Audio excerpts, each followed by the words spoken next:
প্রেমিককে ভিডিও কলে রেখে তরুণীর আত্মহত্যা।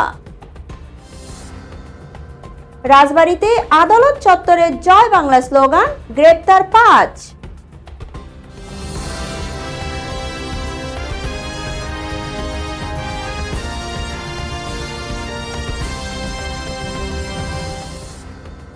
আসসালামু আলাইকুম। সার্চ টিভির এখনকার সংবাদে স্বাগত জানিয়ে আপনাদের সাথেই আছি আমি রুমানা ইসলাম রিমা।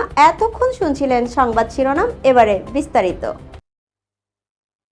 বরিশালে 21 বছর বয়সী শারমিন আক্তার মিম নামের এক তরুণী দিবাগত রাত 2:30টার দিকে আত্মহত্যা করেছেন।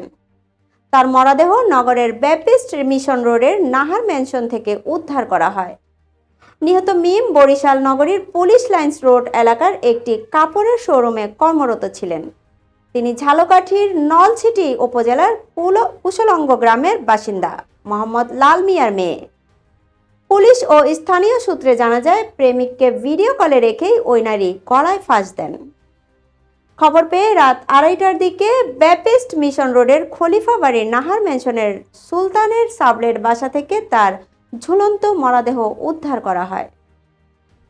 কোতোয়ালি মডেল থানা পুলিশের ভারপ্রাপ্ত কর্মকর্তা ওসি আল মামুন উল ইসলাম বলেন, মরদেহ উদ্ধার করে শেরে বাংলা মেডিকেল কলেজ হাসপাতালের মর্গে পাঠানো হয়েছে। পরিবারের পক্ষ থেকে অভিযোগ পেলে পরবর্তী আইনানুগ ব্যবস্থা নেওয়া হবে। অন্যদিকে রাজবাড়ীতে আদালত চত্বরে জয় বাংলা স্লোগান দেওয়ার অভিযোগে 5 জনকে গ্রেপ্তার করেছে পুলিশ। গ্রেপ্তারের বিষয়টি নিশ্চিত করেন রাজবাড়ীর অতিরিক্ত পুলিশ সুপার মোহাম্মদ শামসুল হক। তিনি রাত 11টার দিকে এক সংবাদ বিজ্ঞপ্তির মাধ্যমে এ তথ্য জানান। জানা গেছে, বৈষম্য বিরোধী ছাত্র আন্দোলনের শিক্ষার্থীদের উপর হামলা সহ বিভিন্ন মামলার আসামি রাজবাড়ী জেলার নিষিদ্ধ ঘোষিত সংগঠন ছাত্রলীগের সভাপতি মোহাম্মদ শাহিন শেখ বিদেশে যাওয়ার সময় হজরত শাহজালাল আন্তর্জাতিক বিমানবন্দর থেকে গ্রেফতার হন।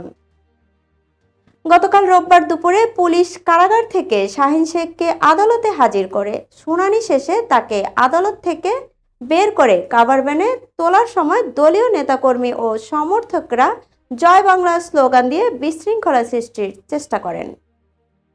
এ সময় পুলিশ দ্রুত শাহিন শেখকে নিয়ে আদালত চত্বর ত্যাগ করে কাভার ভ্যানে তুলে নেয়। পরে নেতাকর্মীরা সেখান থেকে সটকে পড়ে। দর্শক, এই ছিল এখনকার মতো সংবাদ। পরবর্তী সংবাদের আমন্ত্রণ জানিয়ে এখানেই শেষ করছি। আল্লাহ হাফেজ।